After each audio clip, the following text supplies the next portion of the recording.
ಎಲ್ಲರಿಗೂ ನಮಸ್ಕಾರ. ನಾನು ನಿಮ್ಮ ಶ್ರೇಷ್ಠ ಹೊಸ್ಕೋಪ. ದೀಪಾ ಹೆರಗುತ್ತಿಯವರು ಬರೆದಿರುವ ಬ್ರ್ಯಾಂಡ್ ಬಿಲ್ಡರ್ಸ್ ಎಂಬ ಪುಸ್ತಕದಲ್ಲಿರುವ ಗೂಗಲ್. ನಾನು ಇವತ್ತು ನಿಮಗೆ ಗೂಗಲಿನ ಬಗ್ಗೆ ವಿಷಯ ಹೇಳುತ್ತೇನೆ.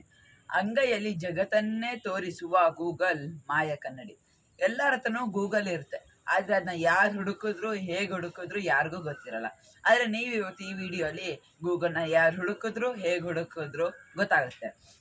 ಹಾಗೆ ಗೂಗಲ್ನ ಯಾರು ಹುಡುಕಿದಂದ್ರೆ ಲ್ಯಾರಿ ಪೇಜ್ ಮತ್ತು ಸರ್ಗಿ ಬ್ರಿನ್ ಇವರಿಬ್ರು ಗೂಗಲ್ನ ಹುಡುಕಿದ್ದು.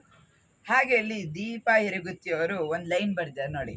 ಈ ಲೇಖನ ಬರೆದ ನಾನು ಮತ್ತು ಓದುತ್ತಿರುವ ನೀವಷ್ಟೇ ಅಲ್ಲ, ಜಗತ್ತಿನ 100ರಲ್ಲಿ 90% ಜನರು ಅಂತರ್ಜಲಕ್ಕೆ ಪ್ರವೇಶಿಸುವುದು ಗೂಗಲ್ ಮೂಲಕವೇ. ಹತ್ತಿರದಲ್ಲಿರುವ ಒಳ್ಳೆಯ ಹೋಟೆಲಿನ ಮಾಹಿತಿ ಬೇಕಾದರೂ ಜನರು ಮೊರೆ ಹೋಗುವುದು ಗೂಗಲ್ನಾಗೆ. ಇದು ಜಗತ್ತಿನ ಅತಿ ದೊಡ್ಡ ಸರ್ಚ್ ಇಂಜಿನ್ ಆಗಿದೆ. ಹಾಗೆ ಲ್ಯಾರಿ ಪೇಜ್ ಮತ್ತು ಸರ್ಗಿ ಬ್ರಿನ್ ಇದನ್ನು ಸಾಧ್ಯವಾಗಿಸಿದ ಪ್ರತಿಭಾವಂತರು. ಜಗತ್ತಿನ ಎಲ್ಲ ಮಾಹಿತಿ ಆಗು ಹೋಗುಗಳನ್ನು ಒಂದೆಡೆ ಕ್ರೋಢೀಕರಿಸಿ ನಮ್ಮ ದಿನನಿತ್ಯ ಬದುಕನ್ನು ಸರಳಗೊಳಿಸಿದ ಶ್ರೇಯಸ್ಸು ಇವರಿಗೆ ಸಾಲುತ್ತದೆ. ಹಾಗೆ ನಾವಿವಾಗ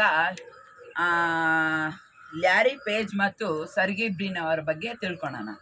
ಮೊದಲಾಗಿ ಲ್ಯಾರಿ ಪೇಜ್ ಹುಟ್ಟಿದ್ದು ಮಾರ್ಚ್ 26, 1973ರಲ್ಲಿ ಅಮೆರಿಕದ ಮಿಚಿಗನ್ನಲ್ಲಿ. ನೀವು ಕೇಳ್ಬೋದು ಇವ್ರಿಗೆ ಇವಾಗ ಎಷ್ಟು ವರ್ಷ ಅಂತ. ಇವರಿಗಿವಾಗ 56 ವರ್ಷ. ಹಾಗೆ ಇವರ ತಂದೆ ಗಾಲ್ ವಿಕ್ಟರ್ ಮತ್ತು ತಾಯಿ ಗ್ಲೋರಿಯಾ ಇಬ್ಬರು ಕಂಪ್ಯೂಟರ್ ಸೈನ್ಸ್ ಪ್ರಾಧ್ಯಾಪಕರು. ಯಾರಿಗೂ ಸಹ ಸಹಜವಾಗಿ ಕಂಪ್ಯೂಟರ್ಗಳ ಮೇಲೆ ಒಲವು ಬೆಳೆಯಿತು. ಹಾಗೆ ಸರ್ಗಿ ಬ್ರಿನ್ ಹುಟ್ಟಿದ್ದು ರಷ್ಯಾದ ರಾಜಧಾನಿ ಮಾಸ್ಕೋದಲ್ಲಿ ಆಗಸ್ಟ್ 21, 1973ರಲ್ಲಿ. ನೀವು ಕೇಳ್ಬೋದು ಇವ್ರಿಗೆ ಇವಾಗ ಎಷ್ಟು ವರ್ಷ ಅಂತ. ಇವರಿಗೆ ಇವಾಗ 51 ವರ್ಷ. ಹಾಗೆ ಇಬ್ಬರು ಗಣಿತಶಾಸ್ತ್ರಜ್ಞರು. ಸರ್ಗಿ ಕುಟುಂಬ 1979ರಲ್ಲಿ ಅಮೆರಿಕಕ್ಕೆ ವಲಸೆ ಹೋಯಿತು. ಲ್ಯಾರಿ ಪೇಜ್ ಮತ್ತು ಸರ್ಗಿ ಬ್ರಿನ್ ನಡುವೆ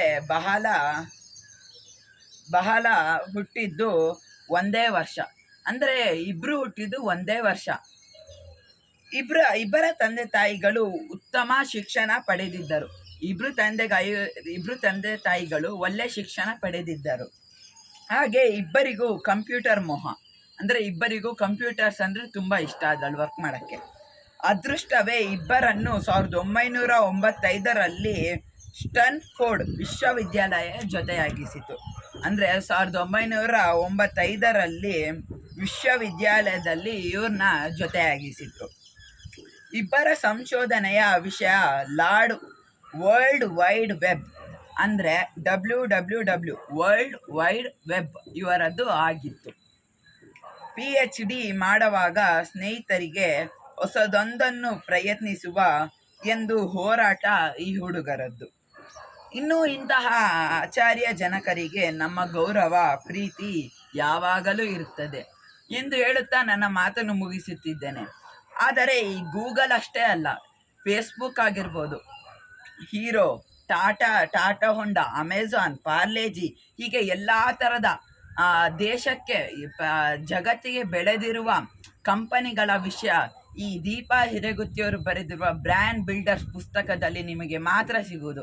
ಹಾಗಾಗಿ ಈ ಪುಸ್ತಕವನ್ನು ಖರೀದಿಸುತ್ತಾ ನನ್ನ 2 ಮಾತುಗಳನ್ನು ಮುಗಿಸುತ್ತಿದ್ದೇನೆ. ಧನ್ಯವಾದಗಳು.